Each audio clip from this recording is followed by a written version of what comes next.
Bonjour et bienvenue sur cette nouvelle vidéo. Aujourd'hui et pendant tout le mois d'octobre, je vais dessiner et poster une vidéo par jour en suivant cette liste de thèmes très halloweenesques. Le thème du jour 18, c'est le Cheshire Cat. C'est marrant comme à chaque fois que je parle de ce personnage, les personnes me regardent en mode « Mais de quoi tu parles ?» Alors que tout le monde connaît au moins de vue le chat d'Alice au Pays des Merveilles. Mais tellement de monde ne connaissent pas son nom. Lewis Carroll, l'auteur d'Alice au Pays des Merveilles, a appelé ce chat comme ça en clin d'œil au comté du Cheshire au Royaume-Uni, un comté dans lequel il est né. C'est un chat philosophe avec beaucoup de répartie et de folie, bien qu'il semble quand même un peu moins fou que les autres protagonistes de l'histoire. En fait, il a surtout l'air très peu concerné par ce qui se passe, et a la faculté de pouvoir apparaître et disparaître comme il le souhaite. En faisant des petites recherches sur ce chat, j'ai découvert une petite anecdote. Lewis Carroll se serait inspiré d'une tradition du Cheshire pour le créer. Une tradition de modelage du fromage sous la forme d'un chat souriant, qu'on mangerait d'abord par les pattes et la queue en laissant le visage souriant pour la fin. Et du coup, j'ai voulu moi aussi le représenter en train de disparaître. D'ailleurs, j'ai un peu débordé du format classique de l'EMA pour ajouter un petit quelque chose de fabuleux à la compo. J'imagine que vous avez remarqué, mais j'essaye assez souvent de rajouter un petit élément original à mes EMA. Et bien sûr, j'ai aussi eu envie de dessiner une serrure en décor. Parce que qui dit Alice, dit clé et serrure, ça me paraissait évident. J'ai décidé de donner un aspect vissé à ma serrure. Et même si la dernière fois je me suis un peu fâchée avec l'époxy, je ne connais pas de meilleur médium pour faire ça. C'est extrêmement rapide. En moins de 5 minutes, c'est tout à fait sec et prêt à être peint. Et franchement, le rendu est parfait. Pour ma mise en couleur, j'ai un peu tâtonné. J'ai hésité entre un rendu en texture qui rappellerait un peu les poils du chat ou un dégradé lisse pour accentuer le côté ruban de la disparition. Mais l'avantage des feutres peinture, c'est qu'on peut repasser 36 fois par-dessus ce qu'on vient de faire. C'est marrant comme je n'aime pas la gouache et l'acrylique en général, et comme j'adore dès que c'est sous la forme de feutre. En fait, j'ai l'impression que quoi que je fasse, le rendu des Posca sera bien lisse, et qu'au contraire, à chaque fois que je fais de la peinture en tube, le rendu est texturé.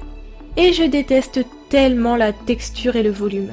Pourtant, quand je me vois essayer de dégrader mes couleurs de Posca, je me dis que ça me coûterait moins cher d'utiliser des tubes. Pour vous faire un peu peur, j'ai compté pour vous, j'ai 109 Posca.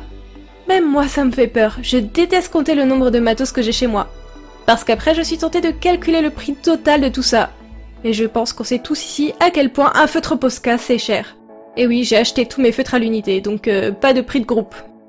Mais disons que ce challenge me fait un peu relativiser, on ne peut pas dire que je ne rentabilise pas ces feutres en ce moment. En fait, je fais une pub titanesque à Posca en ce moment. Ça aurait été parfait de me faire sponsoriser par eux. Mais avec toute la pub gratuite que je leur fais en ce moment, ça me semble compromis. Mais quelle tristesse, quelle mauvaise stratégie de ma part. Allez, maintenant je vais répondre à quelques questions. Heureusement que vous êtes là pour m'aider à combler mon audio. Franchement, je préfère répondre à vos questions plutôt que de vous laisser des passages musicaux sans parole. D'ailleurs, si vous aussi vous voulez que je réponde à vos questions, posez-en moi autant que vous le souhaitez en commentaire. Je commence avec une question de Galaxy qui me demande si je vais remettre des dessins d'abonnés en vidéo. Et en fait, j'espère le refaire une ou deux fois. Malheureusement, je fais toujours mes montages dans le rush le plus complet et je n'ai jamais le temps d'aller rechercher et regrouper tous les dessins des autres participants.